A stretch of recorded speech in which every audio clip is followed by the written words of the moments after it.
Hi, everyone. This week, we celebrate the 6th week of Ordinary Time, which is a green week.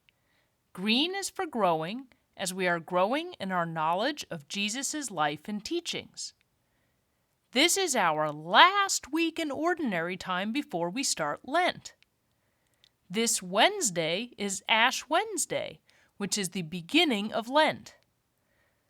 Lent is a time of turning back to God in preparation for Easter, the most important day of the year.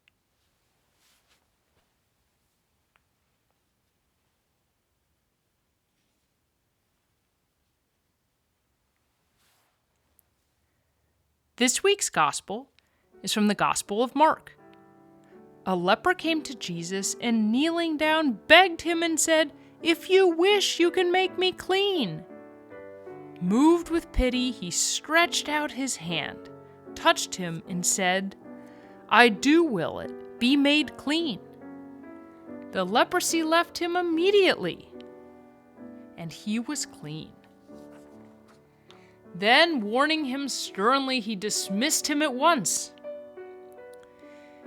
He said to him, "See that you tell no one anything, but go, show yourself to the priest, and offer for your cleansing what Moses prescribed. That will be proof for them." The man went away and began to publicize the whole matter. He spread the report abroad so that it was impossible for Jesus to enter a town openly. He remained outside in deserted places, and people kept coming to him from everywhere. In this week's Gospel, we hear about how Jesus healed someone with leprosy. At that time, it was really terrible to have leprosy because people were so worried about the disease spreading that they made anyone with skin diseases stay outside of the community away from everyone else. And see, here it is, this with the white on his hand, that's leprosy.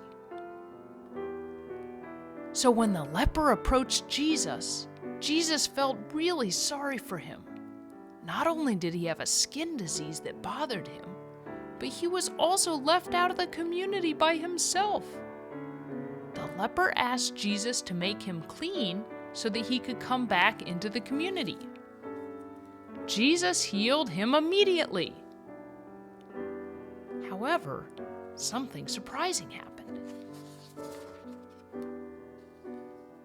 He told the leper not to tell anyone, but instead go to the priest to show him that he was healed, since that was what was needed to be back in the community. Why did Jesus tell the leper not to tell anyone? There may be many reasons. It could be that he wanted to make sure he followed the steps he was supposed to, so he could be welcomed back to the community. It could be because Jesus wanted the leper to live the new life Jesus had given him and take time to reflect and live a life of quiet gratitude rather than running around bragging. It could be because Jesus knew that these kinds of miracles would get him in trouble, and we know that eventually he was arrested. It could be because Jesus wanted to touch people personally and not just have people follow him because they were following the crowd. What do you think was the reason Jesus told the leper not to tell others? Despite the warning from Jesus, the leper did tell everyone about him.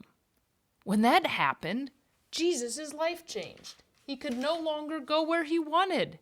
He was followed by crowds and needed to escape to empty places to get away. We do know that Jesus spent a lot of time in prayer, so it was important for him to be able to find quiet places, and having crowds follow him made that harder. What is interesting is that in some ways, Jesus traded his life with the leper. Before Jesus healed him, the leper had to live outside of the community, away from others.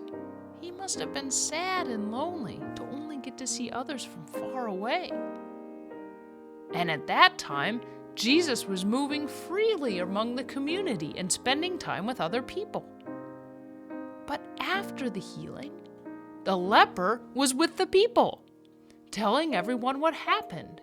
But Jesus was the one outside the community, staying away from the crowds and finding quiet places to pray.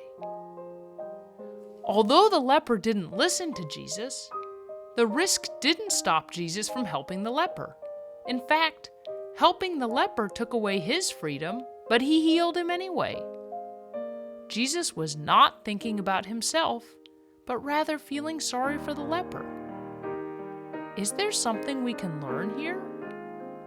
When others come to us for help, do we worry too much about how it will take away our freedom instead of feeling sorry for them?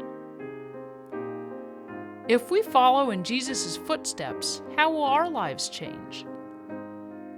Are we willing to give up something in our lives to help someone else?